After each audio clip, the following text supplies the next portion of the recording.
Hello, I'm Svitek, 360 Creative Coach, and welcome to my vlog where it's both my mission and my pleasure to highlight my creative journey in hopes of giving you inspiration, specific takeaways, all that way your journey can be at least a little bit easier.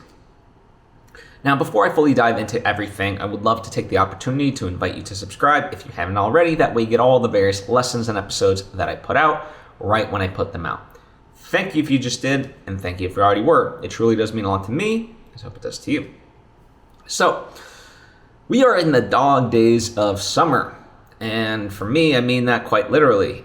If you caught my episodes from last week, you know that I am fostering a pup. She's about 2 years old. She's a tan German Shepherd mix named Diamond, and I took her in because over the 4th of July holiday, a lot of LA County shelters get overrun. And so I just saw that and was like, all right, well, if there's a time to foster, this sounds like it would be it. And so, no forever home yet. I do have some leads, but, she's still with me, and so that's kind of been a big thing. So creatively, not as much got done last week, but that was always going to be the case, simply because it was the 4th of July week overall, and after the 4th of July break, I had kind of made a plan to go to Solvang, which is about two hours roughly away. And it's like this little Danish town. You can do wine tastings and eat great food. So me and my friend Tony, we decided, you know what? It'll be cheaper after the 4th of July. It's, midweek. So let's just go, have a good time. I know I have to work, but I can work from the hotel. And we'll just have this like mini vacation, and we'll come back on Saturday. And so in that sense, the game plan for the week was always to have a bit of a break, right? So overall, in terms of the creative stuff, I did some writing sort of at the beginning of the week, and then, took a pause while I was in Solvang. And, as highlighted there, I really just ate good food, did some wine tastings, met a lot of interesting people. Much like when I left to go to Chicago in June, there's just a nice break from people who aren't so motivated by, like, let's say, transactions, right? In LA, it's, what can you do for me? And not that it's overt, and that's part of the issue, is like, it's just this mind game. Whereas Solvang has this different pace of life. A lot of places there close at like 8 p.m. The people there, it's just much chiller way of life where not everything's go, go, go. And that was great, Got to see ostriches and emus as well. They have that stuff there. And yeah, I took my foster with me, and overall she has an A-. The thing about it that we're working on is her separation anxiety, and a couple times she did bark at dogs that she didn't get to meet, and not in an aggressive way, but in a way that is not the I don't want her to have as a habit, right? But overall, for being there, like, one of the things I love about Solvang, it's a very dog friendly town, so we got the ability to take her everywhere with us, essentially. And yeah, overall, really, really sweet. She enjoyed the emu farm just as much as anybody else. So yeah, in that sense, it's been good. And now that we're back, my main priority is to train her, right? So I'm working with trainers to work on that separation anxiety, things of that nature. Not only will that help me to be able to foster her for as long as needed, but it'll just help, the next person as well, right? And so doing that. And, it's one of those things that I'm really going to make it a priority. And unfortunately, that means putting a pause on a lot of other stuff for the short term. And, in life, like pets or kids, they're good barometers in a sense to test, like, let's jokingly say, your level of enlightenment. Because, it's very easy, as I say, to be in a peaceful, calm state and have tranquility when things are going your way, when you can get to dictate them, when you don't have responsibility, when you can just do whatever you want. And things are just flowing your way. And especially when, you're in a place like Solvang or the Caribbean or something like that, right? Like in this seemingly paradise, it's very easy to stay in a calm and peaceful mind. The real test of it all is, can you maintain that sense of relaxation in a chaotic state, right? Like where the world seemingly is chaos around you. And, certainly having a dog or, even just younger kids and stuff like that, or kids in general. I don't know.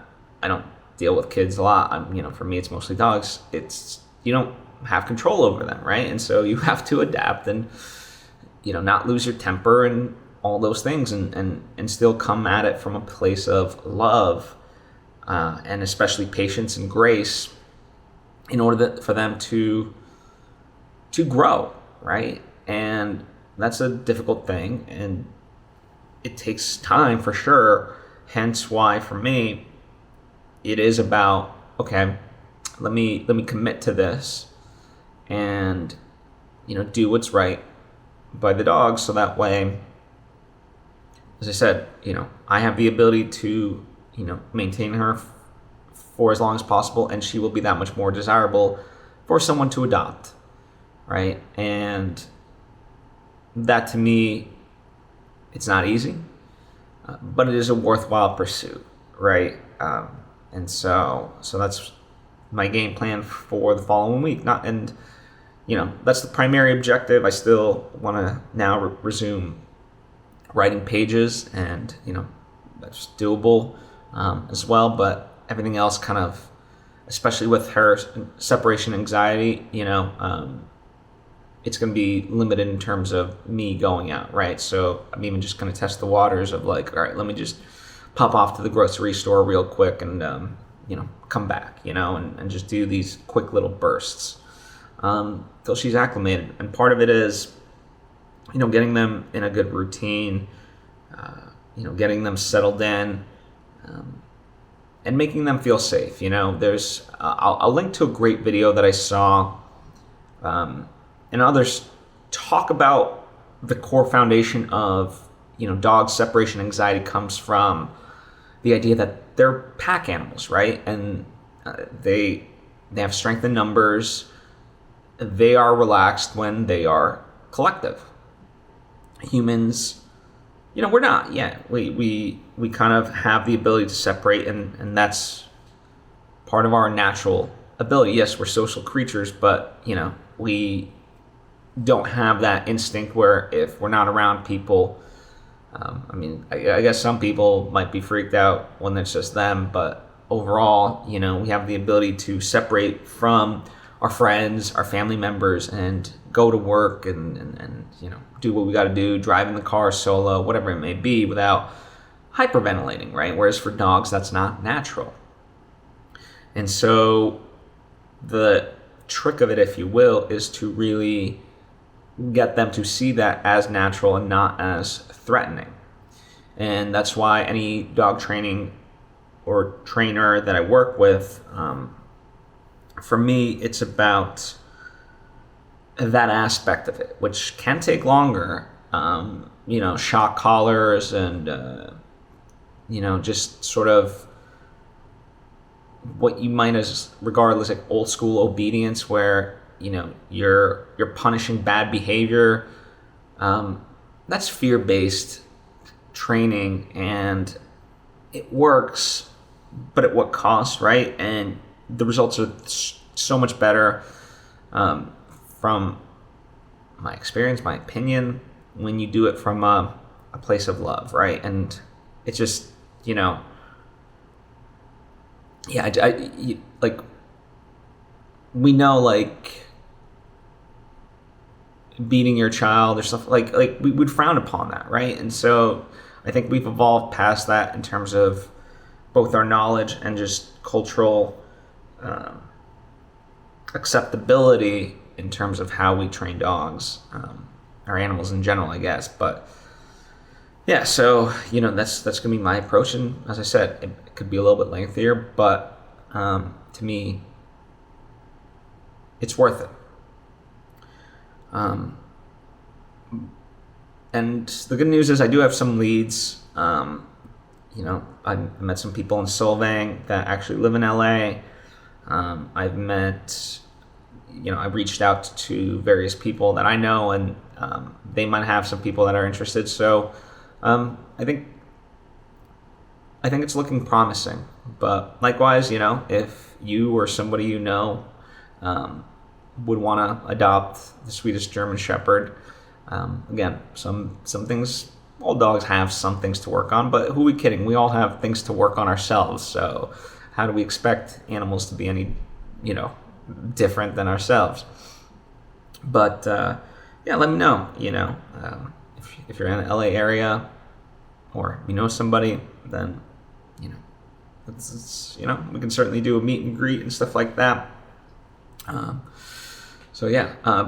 But also, kind of where I started this whole kind of training thing, talking about, there's this great video that I saw that has like a 10-step program about how to train a dog with separation anxiety. And that's kind of the protocol that I'm working on, and it really is just about getting the dog really comfortable to be in a certain area, in the house, or multiple places in the house, and not feel abandoned, essentially, and to feel calm while separated, right?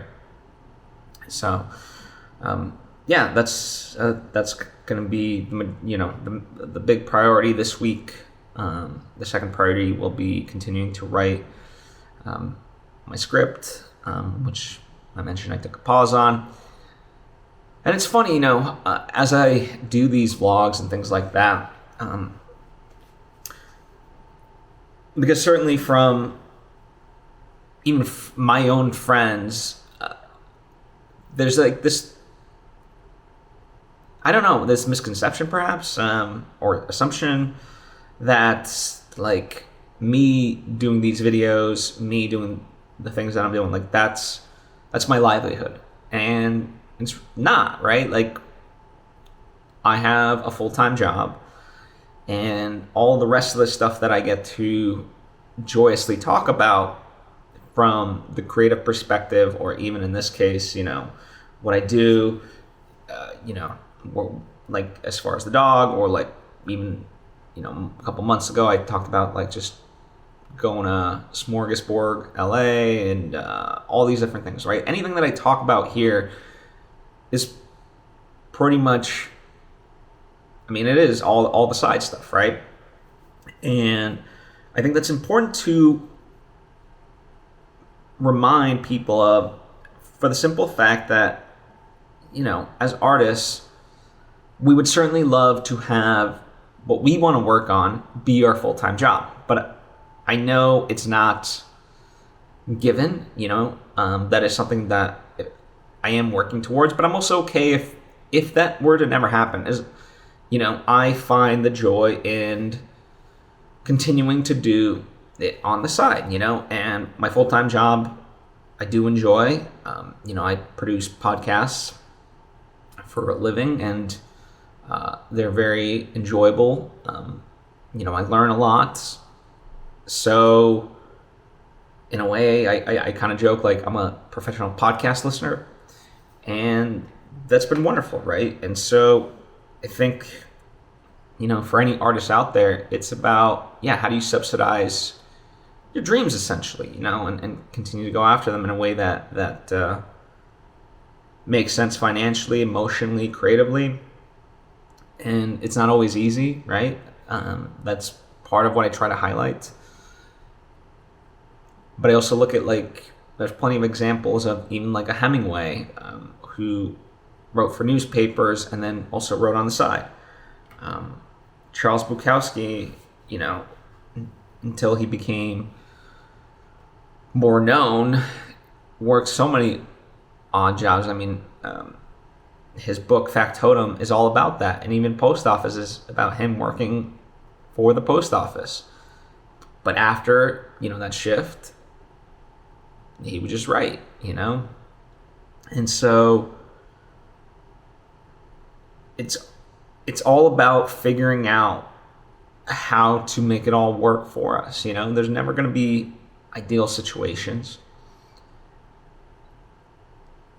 and it can be very difficult. I don't claim to know everyone's circumstances, but that's why, if your creative pursuit, whatever it may be, whether writing music, whether poetry, painting, even if it's just more on an enjoyable level, like it's a hobby versus just this, drive to, have it be a thing, that's okay too, right? Like I think we all have to know ourselves, be accepting of ourselves, and if all you can do is put in 2 hours a week, then so be it. I think that's an important thing to highlight, because sometimes people think, I don't know, he didn't work on a script this week or whatever, and it's like, no. Well, even while I was in Solvang, I technically was working, right, for my regular job, and so it's combining these into ways that work for you, and that's the best any of us can do. So hopefully that might not sound grandly inspirational of like, okay, it'll just happen and blah blah blah, but I also think it can be liberating, because it takes off that expectation, that the weight of that from our shoulders, and allows you to go at it in your own pace, And trust me, I want success for myself. I want success for all my friends who are pursuing things creatively, that are, nose to the grindstone with a full-time job, and then nose to the grindstone with their stuff. And it's hard. And sometimes lucky breaks do happen. But so far, any results that I've seen are slow and steady progress, but they do happen if that consistency is there. So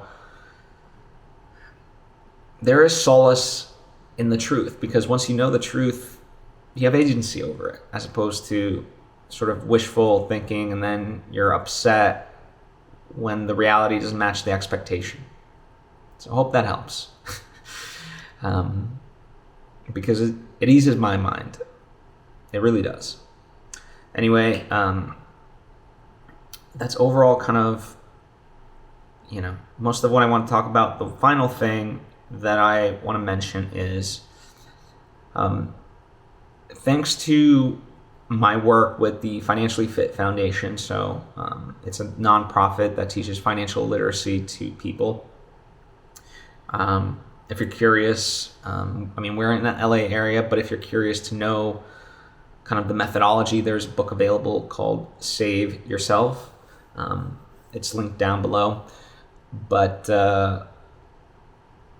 it's been really helping me to have better control of my finances. And really this year, if nothing else, like regardless of, obviously I want to spend quote unquote within my budget, and so forth, but it's also just a year of essentially gathering data, because whereas before it's like, okay, I kind of have an idea, I had a more macro view, let's say, of stuff, but it was, because of that, until you're like really in the numbers, you don't know all the levers of it all, and so you don't know, what necessarily costs what. I mean, you might have some idea and stuff like that, but until you're like really living with it, as this system essentially allows you to do. And when I say that, it's also not something that like, you're spending hours and hours every single week. Honestly, it's a system that once you like set it up in terms of the organization, that's really the hardest part. And by the hardest part, I mean it's just like going out to the store, getting all the right supplies and things of that nature. And then afterwards, it's really about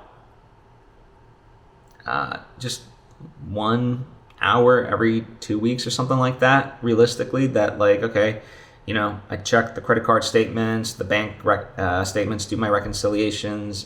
These are all terms that are taught as part of the program and things of that nature. Track it, verify it. Honestly, the most annoying part is when there's a false charge, or the charge from the receipt is different than the one on the credit card statement. That's when it's annoying, because that just takes forever. But again, now at least I'm not being charged an incorrect amount, right? Because we all just assume, it's all computer based, they're not making any mistakes. There's mistakes, and the mistakes never really go in your favor. Let's just put it that way, right? So you gotta maintain it. And overall, it's been interesting to observe where money goes, and a lot of it ends up being things that just are unexpected, right? So like car expenses, perhaps dental expenses, medical, right? Like it ends up being, you budget for one thing, and then all of a sudden, having to deal with this. And so, that for next year will allow me to recalibrate a more accurate budget, and operate within that, right? So and it's not to say that I by any means have thrown out this budget, but it is more of a, like I said, a data collection aspect to see how things are operating. So I'm very grateful for that. That's another sort of, when I talk about like the foundational pillars to allow for creative freedom, having a grasp of your finances certainly is a big one, right? So yeah, that's kind of the nuts and bolts of my week and the thoughts that have been floating around. Anyway, thank you so much as always. I truly do appreciate you. If you have any questions or comments, about this or anything else that you want to talk about, hit me up down below in the comments section or on social media at Svitek. If you really appreciate what I do and love to support me, check out my Patreon page, patreon.com/PhilSvitek. Not only do you obviously keep you support the efforts of all of this, but it's a chance for us to connect on a deeper level, where I can help you out with any problems that you may be having in your creative journey. So if that sounds cool to you, that is an option. There's just one tier, it's $10. It's much cleaner in my opinion that way. Everyone gets the same thing in terms of benefits. So yeah, hopefully that doesn't sound like a lot of money. So if that's interesting to you, that's a way to support. Anyway, that's it, and I hope to see you next time.